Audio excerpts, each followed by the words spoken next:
Salut les amis, c'est Mickaël, j'espère que vous allez bien aujourd'hui. J'avais envie de vous faire une petite vidéo donc pour vous parler non pas d'un personnage de comics ou des maîtres de l'univers ou autre, mais de vous parler d'un de mes catcheurs favoris.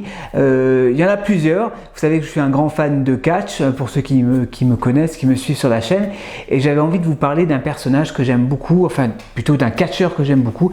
Il s'agit de Jake de Snake Roberts, donc Jake de Snake Roberts, qui est un catcheur des années 80. Il avait commencé un petit peu avant, dans les années 70, mais plutôt 80-90. Il avait fait son retour au début des années 2000. Jake de Snake, donc c'est un catcheur, moi j'aimais bien parce qu'il était assez fascinant. Alors c'était pas un des plus balèzes comme Undertaker, Hulk Hogan et les autres, ou Ultimate Warrior. C'était un catcheur assez fin, mais il avait cette particularité de venir sur le ring avec un python, donc de venir avec des serpents sur le ring. Plus tard, il est même venu avec un cobra sur le ring. Donc il est passé par une phase, c'était d'abord un face, puis un heel, ensuite de nouveau un face, de nouveau un heel, bon, ce qui se fait souvent dans le milieu du catch.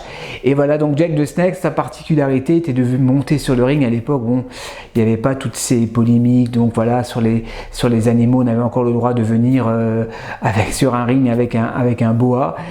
Donc Damien, il appelait son serpent son ami Damien, et à la fin de ses matchs, lorsqu'il battait ses adversaires, donc il lâchait son serpent, donc qui se promenait donc sur ses adversaires. Donc moi c'est un personnage, je parle plus d'un personnage parce que c'était son personnage à lui, hein, l'homme serpent, hein, Jake le serpent Robert, pour parler français. Donc voilà, c'était cette particularité. Donc il avait une prise, hein, ce qu'il appelait le DDT, hein, l'heure de le dîner de Damien en anglais, hein, de Damien Diner Times, donc l'heure du dîner pour Damien, puisque ses victimes, donc les adversaires qu'il battait, donc ses victimes servaient de nourriture, entre guillemets, façon de parler, à son serpent Damien. Donc voilà, c'était un excellent technicien du ring, hein, Jake de Snake. Moi j'aimais bien, hein, il faisait de belles prises, c'était un grand technicien. On se souvient notamment de son match face à Ricky the Dragon Steamboat. À l'époque, dans les années 80, il y avait une grande rivalité entre ces deux catcheurs. Je me souviens d'ailleurs qu'une fois Jake de Snake lui avait écrasé la tête à l'extérieur du ring, hein, il lui avait porté son DDT. Donc pour ceux qui ne connaissent pas le DDT, c'est un écrasement frontal, hein, vous attrapez la tête de l'adversaire et vous plongez avec pour l'assommer en fait. Voilà, donc c'est une prise qui peut être assez dangereuse si elle est mal exécutée. Vous pouvez blesser la nuque, vous pouvez véritablement assommer votre adversaire avec ce genre de prise. Ça a l'air d'être une prise assez simple. Je pratique personnellement le catch, hein, pour ceux qui me connaissent un petit peu, mais je peux vous dire que voilà, ça m'est déjà arrivé de la pratiquer et de la recevoir moi-même, et effectivement si elle est mal exécutée, ça peut être une prise très dangereuse. Donc le DDT, c'est Jake de Snake. Alors c'est pas lui qui a véritablement créé cette prise, en tout cas il l'a perfectionné, et c'est lui qui lui a donné ce nom de DDT, donc de l'heure du dîner pour Damien. Voilà, et donc voilà, c'était un grand technicien et moi j'aimais beaucoup ce catcheur. Voilà, moi j'aimais pas forcément les gros balèzes, moi j'aimais un peu les catcheurs, les techniciens ou ceux qui avaient un petit plus. Voilà, donc lui il avait ce petit plus d'amener ses serpents sur le ring. Plus tard effectivement il a eu cette rivalité avec Ricky the Dragon Steamboat. Ils ont fait plusieurs matchs, hein, ensemble. Ils ont également catché à Toronto, ils ont catché un petit peu partout. Début des années 90, en 91, il a eu une rivalité avec un autre catcheur que j'aime bien, qui nous a quitté malheureusement depuis plusieurs années maintenant. Il s'agit de Earthquake, ou le tremblement de terre, hein, en français, donc John Tenta. Donc John Tenta qui avait tué son serpent. Bon, je pense que c'était pour l'histoire, hein. Je pense pas qu'il a tué réellement son serpent. On le voit à un moment donné écraser un sac, mais bon, je pense que il n'y avait pas un vrai serpent à l'intérieur. On l'a jamais vu d'ailleurs.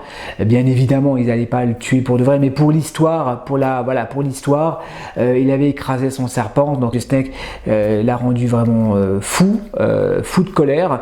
Et là, il a commencé à péter un câble, effectivement. Et là, il a commencé à passer du côté heel. Et là, il est venu non plus avec un boa, mais avec un cobra. Il s'en était pris, donc il avait réglé ses comptes avec Earthquake. Il avait un nouveau serpent.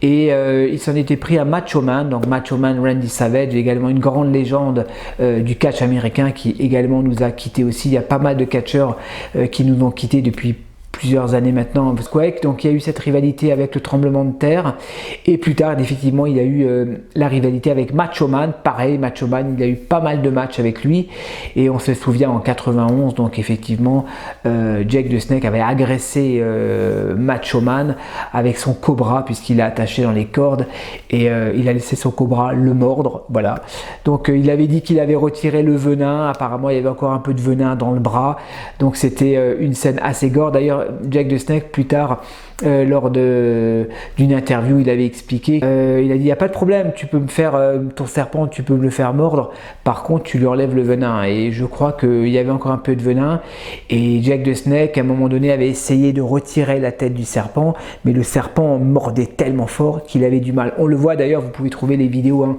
sur internet sans aucun problème sur YouTube. Et voilà, ça c'était pour la petite anecdote. Donc voilà, bon, il y a eu plusieurs histoires comme ça avec ce catcheur Jake the Snake Roberts.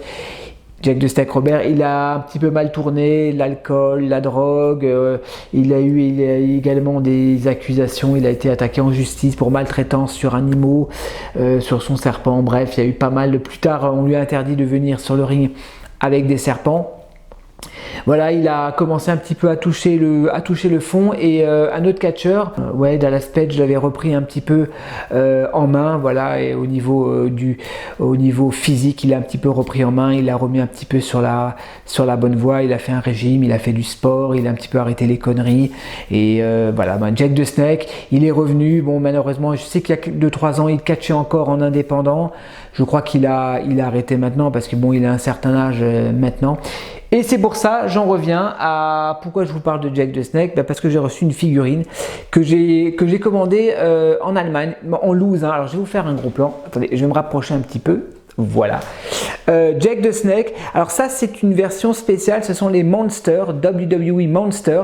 Donc c'est une gamme un petit peu spéciale qui était sortie il y a 2 ans, je crois, 1 an ou 2, aux États-Unis. J'ai eu beaucoup de mal à les trouver, à m'en procurer, et j'ai eu la chance, parce qu'ils sont assez chers, de trouver cette figurine en loose. J'ai payé une 40aine d'euros. Donc voilà, c'est Jake the Snake. Alors attendez, je vais vous faire un petit gros plan quand même. Voilà, c'est une caricature.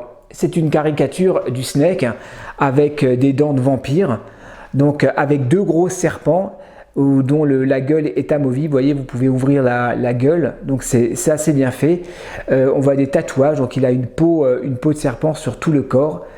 Voilà, les bottes. Figurine très simple, mais voilà, je la voulais dans ma collection parce que je n'ai plus de... J'ai arrêté de collectionner les figurines de catch. J'en ai donné pas mal, j'en ai revendu d'autres, mais j'ai l'Undertaker. Voilà, je vous avais une fois montré il y a 2 ans, je crois, sur la chaîne. Donc Undertaker, celle-là je la garde, hein, j'ai pas envie de la vendre. Donc ça, c'est le Undertaker de 1995 avec son manteau noir, avec ses gants violets. Voyez, quand il avait le masque, quand il avait le casque, il avait été blessé par Yokozuna qui lui avait écrasé le visage. Donc voilà, cette figurine, j'ai pas envie de la vendre, j'ai vraiment envie de la garder. Et voilà, Jake the Snake. Bon voilà, je fais pas les catcheurs, mais peut-être de temps en temps, je m'en procurerai quelques-uns, genre Hulk Hogan, Earthquake. J'ai vu que sur Vinted, il y a un gars qui les vend, mais c'est pas encore sûr que je le reprends. Voilà les amis, donc petite vidéo, voilà, pour vous parler d'un de mes personnages, d'un de mes catcheurs favoris, Jake the Snake Roberts. On se retrouve la prochaine fois pour une nouvelle review. Allez, portez-vous bien. Ciao.